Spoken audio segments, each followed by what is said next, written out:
Coloré, onctueux, avec un goût de noisette, le beurre d'Isigny est l'un des plus réputés au monde. Pour le produire, il faut du lait, mais pas n'importe lequel.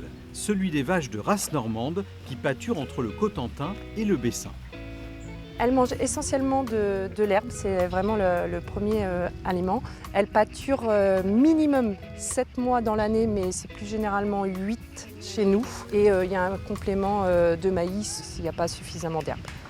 C'est un choix qu'on a fait et ça permet de valoriser le travail qu'on fait avec les animaux. Les Normandes donnent un lait plus riche, dont le goût varie en fonction des saisons, selon que les bêtes se nourrissent d'herbes fraîches ou de fourrage d'hiver. Le lait va être plus riche en matière grasse et en matière protéique et ça va être plus adapté pour faire du beurre et de la crème. De manger l'herbe, tout ça, ça peut différencier un petit peu sur la couleur du lait et ensuite sur la couleur du beurre. Et ça peut aussi avoir un impact sur le goût en fait. Souvent on dit que c'est un goût plus fleuri. Le cahier des charges est exigeant sur la qualité du lait, il l'est tout autant sur la fabrication. Nous sommes à la coopérative Isigny-Sainte-Mère, l'une des 2 usines qui fabriquent le beurre AOP. Le lait collecté dans les fermes est d'abord contrôlé, puis il est écrémé. Une fois séparée, la crème est pasteurisée, elle est chauffée à 89 degrés pendant environ 30 secondes, prête pour la phase essentielle de la maturation. Cette maturation, elle est importante, puisqu'elle va permettre, en fin de compte, à la crème douce d'évoluer pendant 15 à 18 heures vers une acidité douce. Elle va monter délicatement, on va avoir une texture, une odeur bien précise au bout de ces 15 heures. Et à partir de là, on va pouvoir barater cette crème AOP maturée. La crème va donc passer dans la baratte. C'est cette grande cuve en inox qui tourne sur elle-même.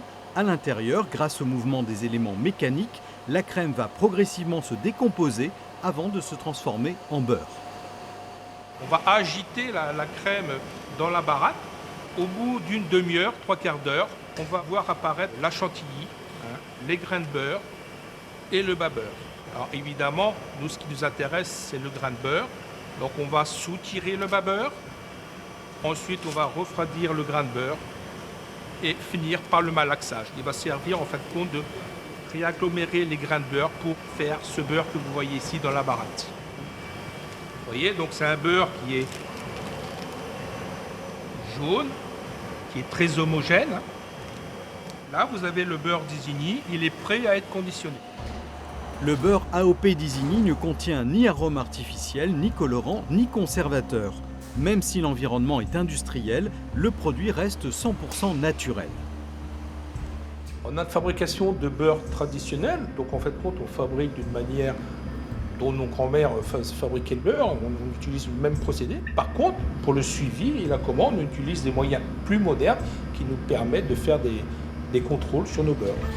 Le beurre d'Isigny contient 82% de matière grasse. Il est classé extra fin, ce qui signifie qu'il a été fabriqué juste après la collecte du lait et que la crème n'a pas été congelée.